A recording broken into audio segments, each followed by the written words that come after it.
సొంత చెల్లితో రాఖీ కట్టించుకోలేని అన్న మహిళలు సంక్షేమం గురించి మాట్లాడుతున్నారు. సొంత తల్లిపై కేసు గెలిస్తే వాళ్ళు సంబరాలు ఈరోజు చేసుకుంటే చాలా బాధ కలుగుతుంది. అందుకే వాళ్ళందరూ ఒకటే చెప్తున్నా, ముందల మీ ఇంట్లో ఉన్న అక్క చెల్లెలు పెద్దమ్మ చిన్నమ్మ అదేవిధంగా తల్లికి న్యాయం చేసిన తర్వాతనే మా గురించి మాట్లాడాలని హెచ్చరిస్తున్నా. చివరిగా ఒక విషయం చెప్పాలనుకున్నా, ప్రభుత్వ కొనసాగింపు అనేది చాలా చాలా అవసరం. 2019లో రాష్ట్రం దారి తప్పింది. దానివల్ల అందరం అనేక ఇబ్బందులు ఎదుర్కొన్నాం. కనీసం మాట్లాడడానికి స్వేచ్ఛ ఉండేది కాదు. ఆనాడు ముఖ్యమంత్రిగా పనిచేసిన వ్యక్తి ఇట్లా వచ్చి ప్రజల్ని కలిసే పరిస్థితి కూడా ఉండేది కాదు. యువకులు చాలా నష్టపోయారు. మన రాష్ట్రంలో ఉన్న పరిశ్రమల్ని పక్క రాష్ట్రానికి తరిమేసే పరిస్థితి. కానీ ఇప్పుడు ఆంధ్ర రాష్ట్రంలో డబుల్ ఇంజన్ సర్కార్ ఉంది.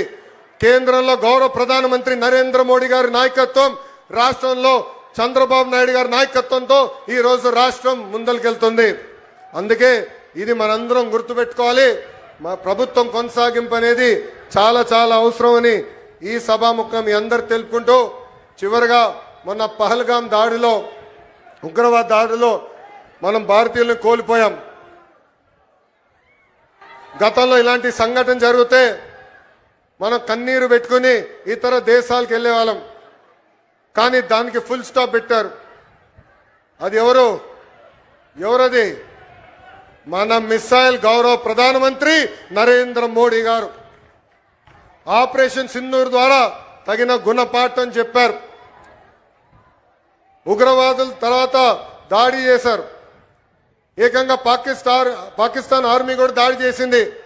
దాంట్లో మనం ఒక జవాన్ని కోల్పోయాం, మురళీ నాయక్ కుటుంబాన్ని కూడా నేను కలిసా. మురళీ నాయక్ తల్లిదండ్రులు వాళ్ళ బిడ్డ సైన్యానికి వెళ్ళాలని ఇష్టపడలేదు.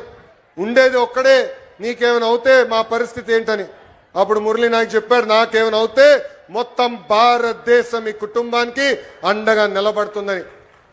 అందుకే జవాన్ ఎక్కడ ఉన్నా మనం దారివ్వాలి, సెల్యూట్ కొట్టి జై జవాన్ అని చెప్పాలని ఈ సభాముఖం మీ అందరు తెలుపుకుంటూ, నాకు ఇంత అద్భుతమైన అవకాశం ఇచ్చిన గౌరవ ముఖ్యమంత్రి చంద్రబాబు నాయుడు గారికి నా హృదయపూర్వక ధన్యవాదాలు తెలుపుకుంటూ మీ అందరి దగ్గర నుంచి సెలవు తీసుకుంటున్నాం.